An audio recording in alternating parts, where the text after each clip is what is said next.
Çünkü ben 25 senedir tamamlayıcı tıpla uğraşıyorum ve bu 25 sene önceki ilk bebeğim benim akupunkturdu. Akupunkturla başladım ben bu işe ve yıllardır da devam ediyorum. Bütün bu süreç içinde aslında önemli olan tekniğin isminin ne olduğu değil, aslında önemli olan bütünsel bakış açısı olduğunu gördüm.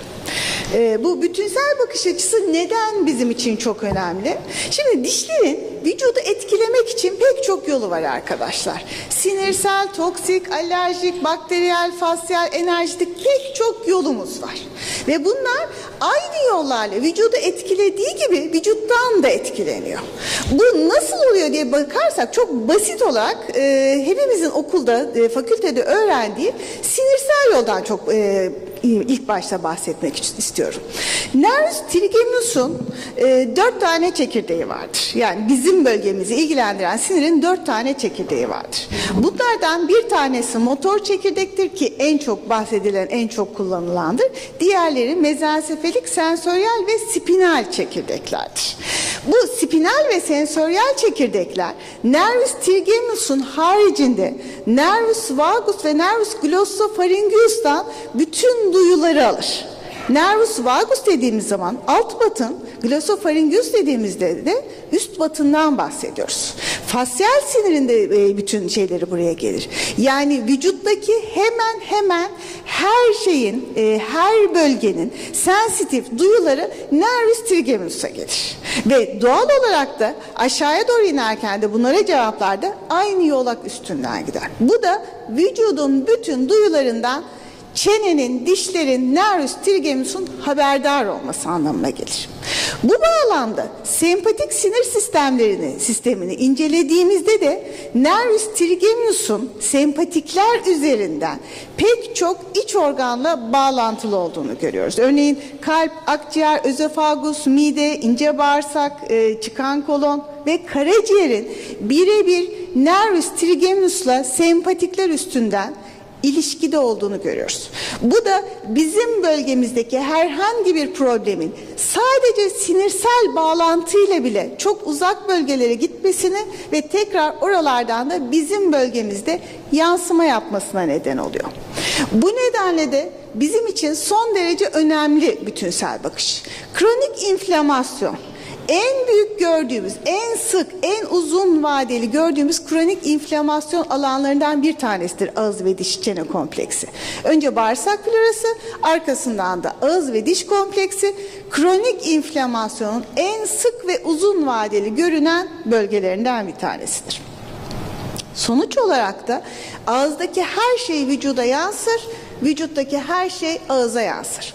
Bütünsel bakış açısı da bütün bunları değerlendirmek anlamına gelir. Bu arada kullandığımız pek çok tamamlayıcı tıp tekniği de var. İlk başta dediğim gibi ilk bebeğimdi benim. Diş hekimliğinde akupunktur uygulamalarından bahsetmek istiyorum. Bu arada ben yürüyerek konuşmayı çok severim. Bizi burada şey yaptılar. Mikrofon verebilir miyiz? Hiç hoşuma gitmedi. Mobil bir mikrofon yardımcı olun. Çin tıbbı akupunktur yaklaşık 2500 yıldan daha fazla zamanda yapılıyor ve diş hekimleri de çok uzun zamandır akupunkturu kullanıyorlar.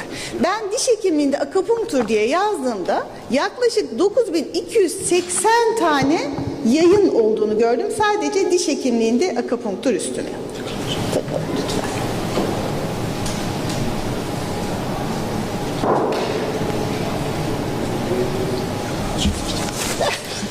El mikrofonu da alabilirsiniz. El mikrofonu da geliyor mu? Oldu mu? Evet. Tamam. Evet, bir bakalım. Bir sürü çalışma var. Bu çalışmalardan bir tanesi sistemik bir değerlendirme yapılmış ve burada çift kör 15 tane randomize çalışma yapılmış. Bunun 11'inin akupunkturun plasebodan çok daha üstün olduğunu gösteriyor. Akupunkturda pek çok şekilde kullanabiliriz akupunkturu. Bunlardan bir tanesi vücut akupunkturu. Lokal bölgelerde kullanabiliriz. Yani bizim bölgemizde kullanabiliriz. Bir tanesi lokal bölgeden daha uzak. Örneğin bir temporomandül eklem disfonksiyonu tedavisi yapılırken daha uzak bölgeleri de kullanmamız gerekiyor. Ve aynı zamanda da komşu segmentlerde, gene yakın bölgelerde de kullanmamız gereken noktalar var. Süremiz çok kısa. Bana 20-25 dakika demişlerdi ama bu kadar kısa sürede ne yazık ki çok uzun konuşamayacağız. O yüzden biraz hızlı geçiyor olacağım.